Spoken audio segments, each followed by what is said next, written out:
Hi friends, welcome back to 90s kitchen. ಇವತ್ತು ನಾವು variety dosa ನೋಡೋಣ. ವೆರೈಟಿ ಅಂದರೆ ನೀವೆಲ್ಲರೂ ಅಕ್ಕಿಯಿಂದ ದೋಸೆ ಮಾಡಿರ್ತೀರ. ಇವತ್ತು ಡಿಫ್ರೆಂಟಾಗಿ ಕಾಳುಗಳನ್ನ ಯೂಸ್ ಮಾಡ್ಕೊಂಡು ಯಾವ ಥರ ದೋಸೆ ಮಾಡೋದು ಅಂತ ನೋಡೋಣ. ಈ ದೋಸೆ ಬಂದು ಫುಲ್ ಹೆಲ್ತಿ ಆಗಿರುತ್ತೆ. ನಾವು ಕಾಳುಗಳೆಲ್ಲ ಯೂಸ್ ಮಾಡ್ಕೊಳೋದ್ರಿಂದ ನಮ್ಗೆ ಹೆಲ್ತಿ ಫುಡ್ ಆಗಿರುತ್ತೆ. ಆ್ಯಂಡ್ ಇದು ಡಯಟ್ ಫುಡ್ ಸಹ ಆಗಿರುತ್ತೆ. ಯಾರೇ ಡಯಟ್ ಮಾಡ್ತೀರಾ ಅದನ್ನ ಈ ಥರ ಕಾಳುಗಳೆಲ್ಲ ಯೂಸ್ ಮಾಡ್ಕೊಂಡು ಈ ದೋಸೆ ಸಹ ಮಾಡ್ಕೊಬೋದು.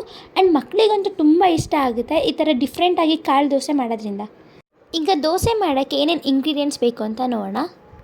ಫಸ್ಟ್ 1 ಕಪ್ ತೊಗರಿಬೇಳೆ, 1 ಕಪ್ ಉದ್ದಿನಬೇಳೆ, 1 ಕಪ್ ಕಡಲೆಕಾಳು, 1 ಕಪ್ ಅಲಸಂದೆ ಕಾಳು, 1 ಕಪ್ ತೊಗರಿ ಕಾಳು, 1 ಸ್ಪೂನ್ ಕಡಲೆ ಬೀಜ, 2 ಸ್ಪೂನ್ ಮೆಂತ್ಯ, 1 ಕಪ್ ಹೆಸರುಬೇಳೆ, 1 ಕಪ್ ಕಡಲೆಬೇಳೆ, 2 ಸ್ಪೂನ್ಸ್ ಚಿಯಾ ಸೀಡ್ಸ್, ಅಗಸೆ ಬೀಜ 2 ಸ್ಪೂನ್ಸ್, ಅಗಸೆ ಬೀಜ ಆಪ್ಷನಲ್ ಇರುತ್ತೆ, 1 ಕಪ್ ಅವಲಕ್ಕಿ, 1.5 ಕಪ್ ಸಬ್ಬಕ್ಕಿ, 3 ಮೆಣಸಿನ್ಕಾಯಿ, 1 ಇಂಚ್ ಶುಂಠಿ,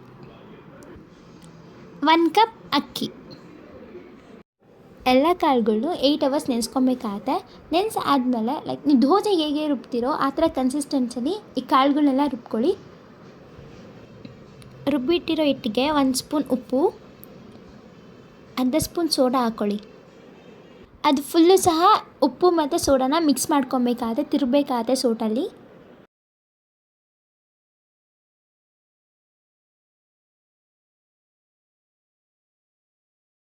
ಸೊ ರಾತ್ರಿ ನೀವು ಹಿಟ್ಟು ರುಬ್ಕೊಂಡಿರ್ತೀರಲ್ಲ, ಸೊ ಈ ಥರ ಕನ್ಸಿಸ್ಟೆಂಟಲ್ಲಿ ಹಿಟ್ಟು ಇರುತ್ತೆ.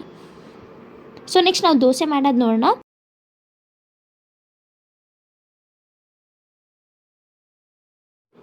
ಈ ದೋಸೆನ ನೀವು ಚಟ್ನಿ, ಟೊಮೆಟೊ ಗೊಜ್ಜು, ಸಾಂಬಾರು ಜೊತೆ ತಿನ್ಬೋದು.